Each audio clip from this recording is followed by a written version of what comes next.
Chào các bạn nhé. Nay tôi chia sẻ nhanh cái clip ngắn thôi, đó là con Siêu trước màn hình đây các bạn nhé. Con xe này là mắc cái bệnh là đè không không được, không lên này. Thứ hai nữa là mở khóa lên thì không thấy gì các bạn nhé. Vấn đề đầu tiên là mở khóa lên không thấy gì, không thấy nó lên cái gì cả các bạn nhé. Thì đây tôi tháo ở cái khu vực ắc quy ra tôi kiểm tra cái cầu chì đây, cái cầu chì các bạn nhé. Tôi kiểm tra thì thấy đứt cầu chì, mở khóa nó không thấy cái gì cả, đạp cũng không đổ được các bạn nhé.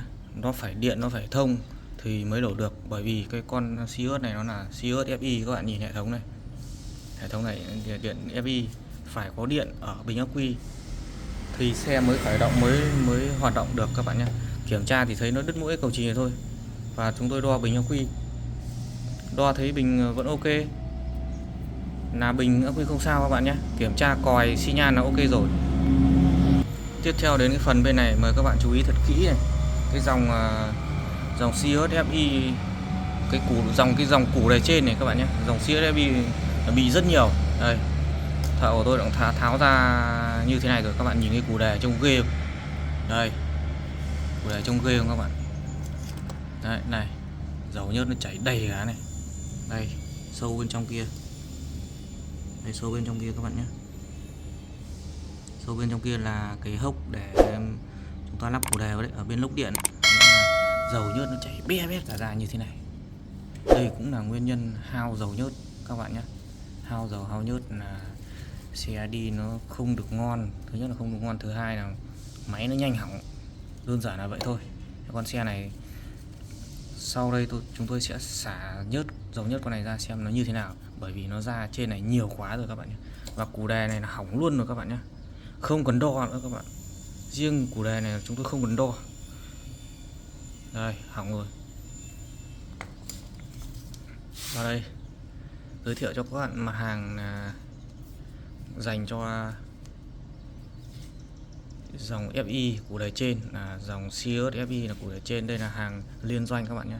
Chúng tôi có cả hàng xịn, nhưng mà khách yêu cầu thay hàng liên doanh vừa tiền, chúng tôi sẽ lắp hàng liên doanh vừa tiền như thế này, lắp trên xe này luôn các bạn nhé. Đây là cái phần không đè được là do nó hỏng củ đề.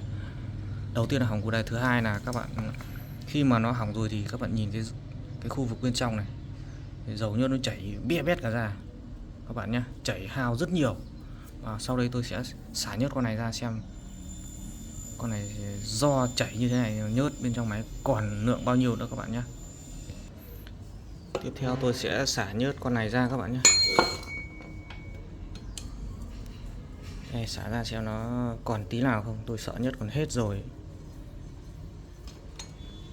Đấy, nhớt đang chảy các bạn nhé. Đây, các bạn xem là nó còn bao nhiêu nữa. Đây nha các bạn nhé, dầu nhớt đã xả hết rồi. Đây các bạn nhìn này, cả xe còn có mỗi thế này thôi thì các bạn bảo làm sao mà máy nó không hỏng. Và thông báo với các bạn, máy này là nó phải làm rồi các bạn nhé. Dầu nhớt hết sạch này đi, mà xe này nói thông báo với các bạn nó không lỗ được. Dắt đến đây và kiểm tra thì dầu nhớt cũng chỉ còn thế này, còn có một chén này, chén hoa hồng thôi. Cái chén hoa hồng mà chúng ta vẫn thường hay uống rượu các bạn nhé, không được một chén luôn đấy. Như vậy vừa rồi tôi đã chia sẻ cho các bạn cái vấn đề về đề đóm ở trên chiếc xe Yamaha Sirius FI này các bạn nhé. Cái cách thức làm là cũng đơn giản thôi. Con xe này các bạn chỉ cần thay củ đề mới là ok. Đây, củ đề mới đây là ok, bình ắc quy không sao, kiểm tra nó chỉ bị đứt cái cầu chì thôi các bạn nhé. Thay củ đề mới vào ok, và các bạn xử lý cái nhớt ở chỗ kia các bạn nhé.